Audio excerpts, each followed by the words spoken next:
Hello and welcome back. Just a short video. 10 things to do after having a stroke. So you've had a stroke, what next? 10 things I've listed down. I'm reading off my phone, so excuse me while I'm looking away. 10 things to do, in my opinion, immediately after having a stroke. This could have been 100 things, but these are the 10 that initially spring to mind. One goes without saying, get to hospital as quick as you can. We should all know the FAST or BFAST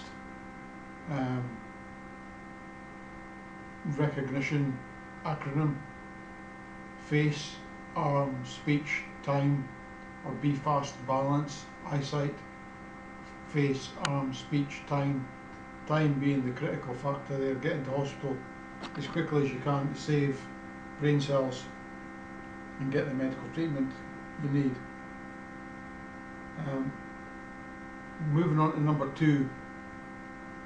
This might be contentious depending on various things, but in my opinion, stay in hospital or rehab as long as you can.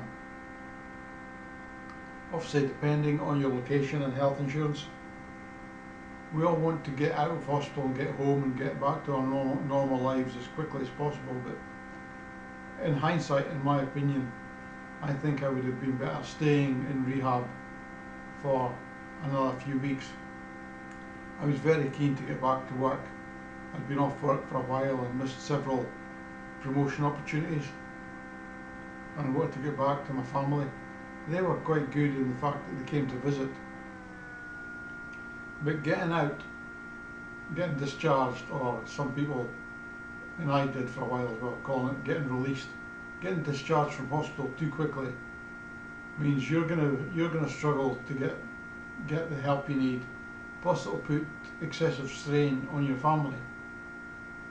I was still a little bit incontinent after I got let out, so wearing nappies and stuff like that at home really isn't that enjoyable for anybody, and it doesn't really feel like getting back to normal. I would have been better off staying in hospital for another few weeks. I had outpatient rehabilitation, both physical and occupational therapy, which meant I had to travel back to the hospital, which was okay, but again, I could have used that additional few weeks to get that done in hospital to avoid the travelling.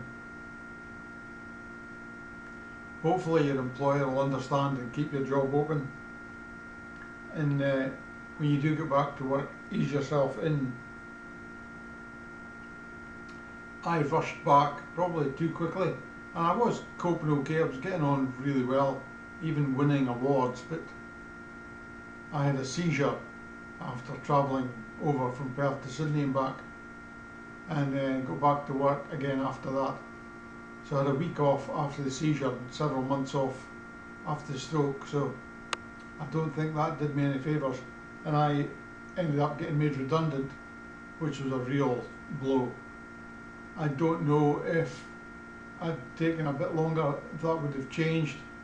Perhaps it would have done, I don't know, but as I say, take longer than you think you might need, just to give yourself that breathing space and ease yourself back into work as slowly as possible.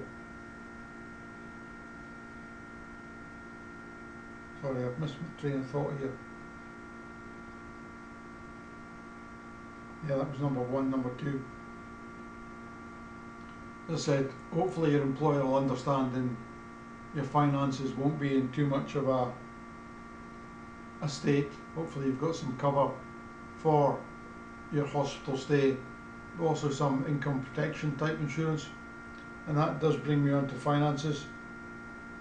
I'm not a financial advisor, but you might want to get one or talk to one if you can. Certainly talk to your employer about how long you've been off, how long you intend to stay off, and if they can hold your job, offer you light duties, or offer you some programme or plan to ease you back into work. That worked for me to a certain extent.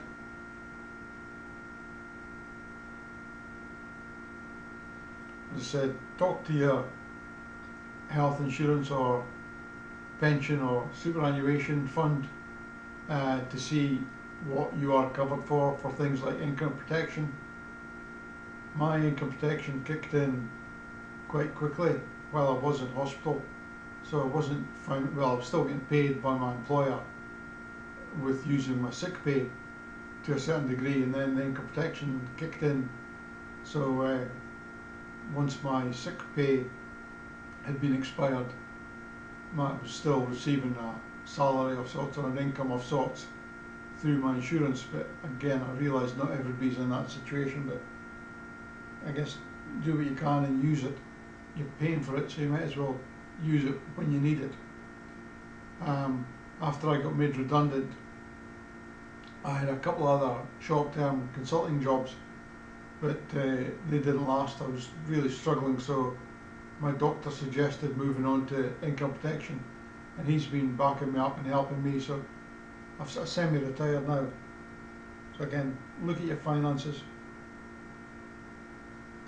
On that, talk to your bank or mortgage provider. You may be entitled to a break or relief from mortgage payments. Again, depends where you are and what bank you're with, but as I say, I'm not a financial advisor, but talk to them and see what options there are.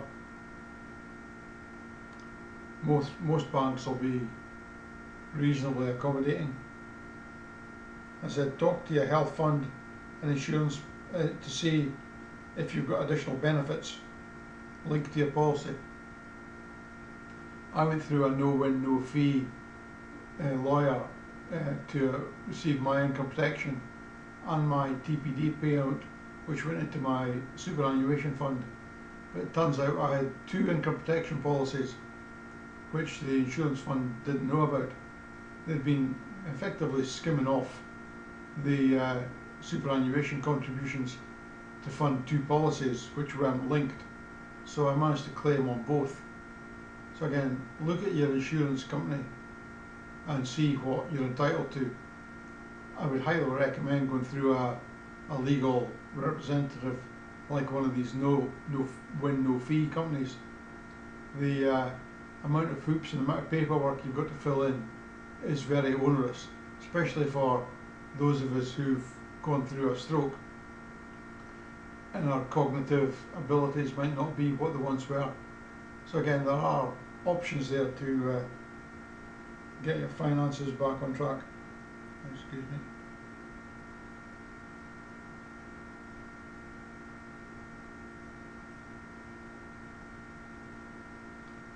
Number 6, don't overshare, especially on social media. By all means let people know what's happened, but don't overdo it, and be careful what you share. Telling people you've survived a stroke is fine, but don't overshare how it's affected you. I've obviously just done that, so I'm not taking my own advice by letting you know I was incontinent once I got home, but that type of stuff, keep it to yourself. You might think it's a good idea to share it at the time, but it probably isn't, so keep it to yourself. All people need to know is you've survived a stroke and you're getting on with your life again. You don't need to say what issues you had or what you've done, especially on social media, because once it's there, it's there. 7, do as much as you can during rehab, especially physio.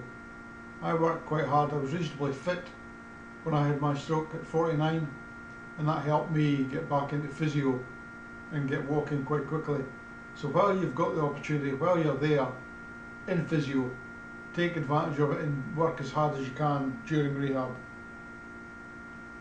Once you get back to your ward or bed or room at night, do extra, try and do extra arm raises, extra leg raises, sit to stands, whatever you can.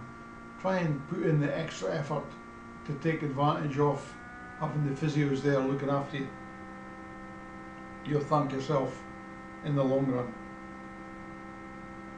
For occupational therapy, try and get a hold of things like puzzle books or Sudoku puzzles, My wife, or ex-wife now, took a Sudoku puzzle book down to hospital and checked my work every day she came down. I didn't like doing Sudoku, but in hindsight, it was probably quite a good thing to do, just to keep me active, give me a challenge every day, a kind of sense of something to achieve. I didn't like doing it at the time and I was quite resistant, but in hindsight, it probably did me some good. And again, another piece of advice, after you've had a stroke, try and keep yourself occupied with things like that to try and get the cognitive connections re-established. Your occupational therapist will give you things to do. Again, try and do a little bit more, ask for some more, so you can do them in your own time when you're not actually sitting with the occupational therapist. And that might be something, and it gets back to, I guess, what you would do as a child. Might be colouring in a jigsaw, dot to dot books, anything, puzzle books. There are some puzzle apps available on smartphones now, and I use some of those. My occupational therapist gave me the links to those, and I did quite enjoy them. They're probably more enjoyable doing on your smart device than they are doing on a bit of paper, but I guess doing it on a piece of paper or a little puzzle book does get your hand moving, get your arm moving, get you back into writing. Again, do a little bit more, do puzzle books and stuff, and occupy your time as well as stimulating your brain. Things like crosswords might help as well, anything you can.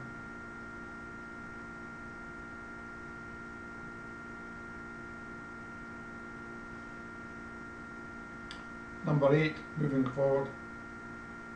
This is certainly true of me, and again, I'm obviously doing it right now, but you're going to want to share your stories and vent to a certain degree, and that's kind of normal, but be careful who you vent to, where you vent.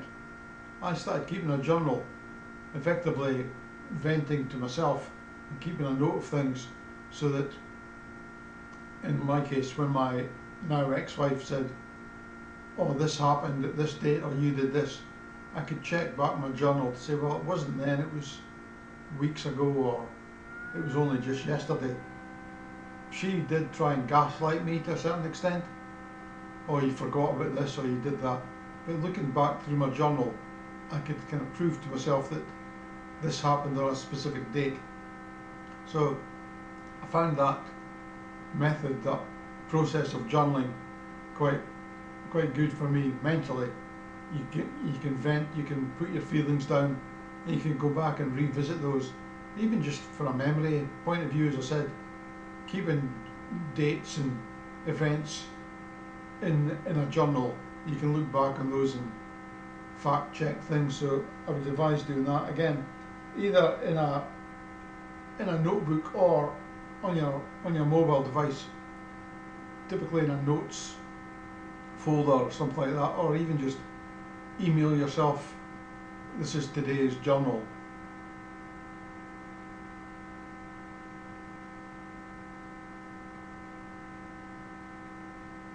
Be aware of your personality changes. You're going to be more irritable, potentially more short-tempered, certainly more impulsive from my experience. So just be careful with that type of stuff. You're going to be short-tempered, especially with those closest to you, like your family. So if you can, try and talk to them, try and talk to your occupational therapist, maybe get them to explain it to your family that you're going to go through some personality changes, and be aware of those yourself, and try and talk to your family and make them aware that you don't mean it, but it's just an outcome of your frustration, your anxiety, I suppose, to a certain extent. If you've got access to a psychologist, by all means talk to them as well. But again, just talk to your family, be aware that these things will happen. I found myself swearing quite a lot, something I would never typically do, certainly not in front of my children, but I did start swearing because I was sort of more impulsive, I suppose, and frustrated to a certain extent. So just watch out for those things and keep them in mind. Number 9, try and watch your diet. You could have cravings for foods that aren't that good for you. I always had a sweet tooth, always enjoyed eating a bar of chocolate, but that went off the scale after my stroke. The food in the hospital was quite good. I guess typically hospital food has got a reputation for being pretty bad, pretty bland, but I guess they do go through nutritionists to work on the menus, so it's going to be good for you. But try not to deviate from your diet too much. I had a really bad craving for chocolate. Obviously, once you're in hospital, visitors do take you in gifts or ask what you would like.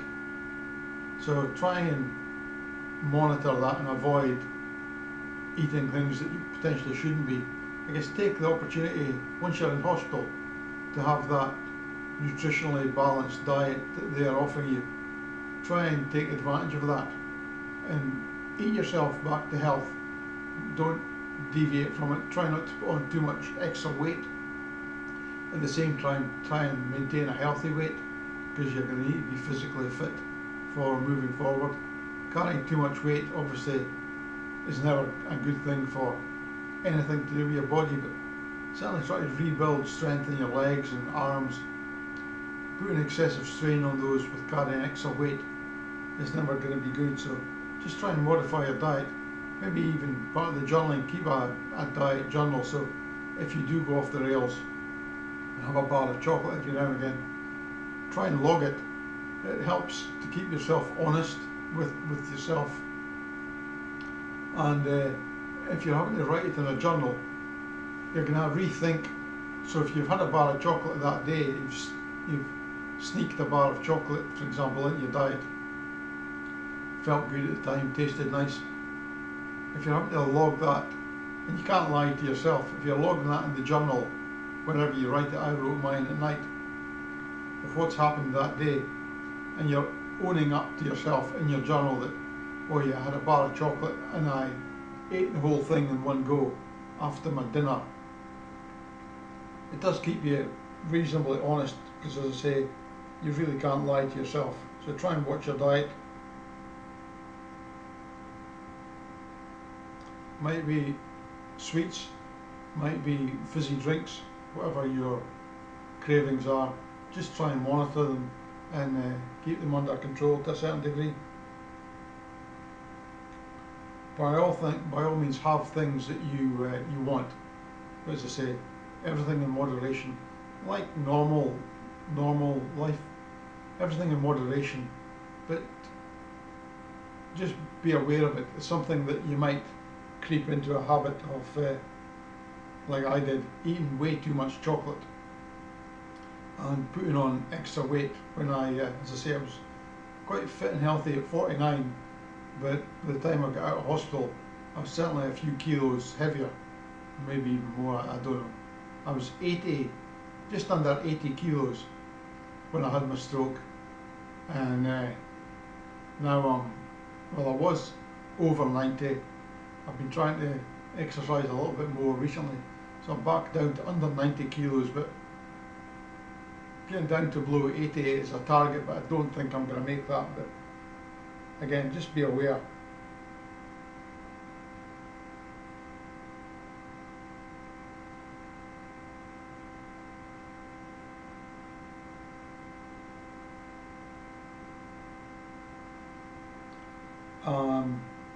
That was 9. Sorry, I'm just checking my notes here.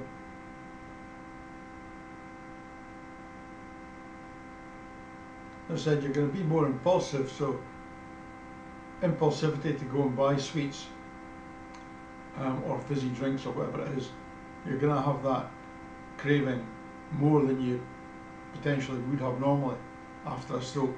Your impulsivity, my impulsivity, did increase. So if I had any spare money, I would go and get sweets or go and ask somebody to buy me sweets. So just watch out for that.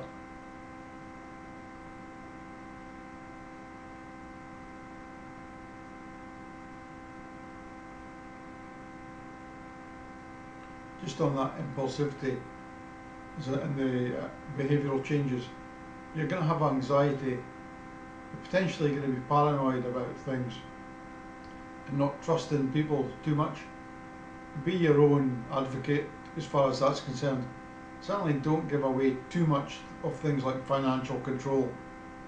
I found out while we were getting divorced that my wife had been, I don't know what she'd been doing, but there was 10 grand disappeared from our savings account inexplicably while I was in hospital.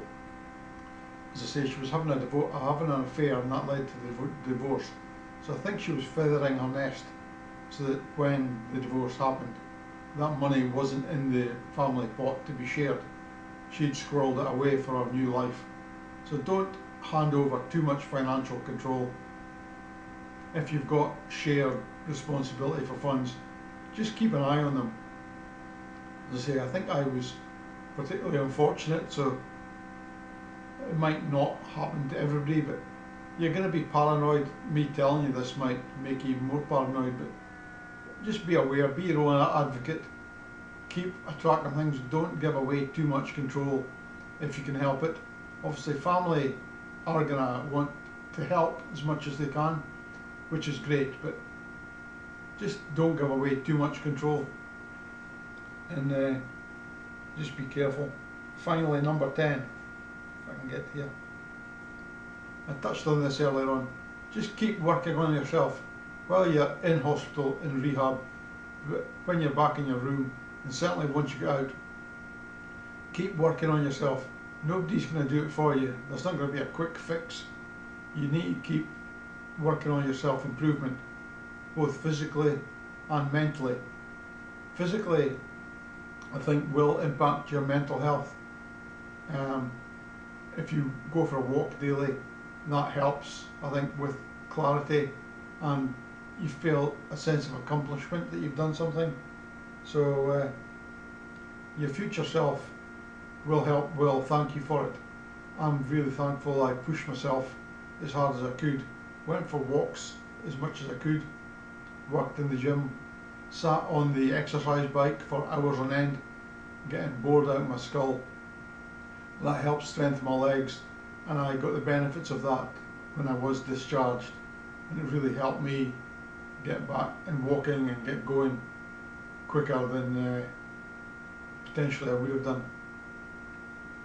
So those are the 10 things that I think you should do after a stroke. Whether you're watching this while you're in hospital, in rehab, or if you've been discharged and you're working on yourself at home, hopefully you can take some of this on board. I wish I'd seen something like this while I was still in hospital.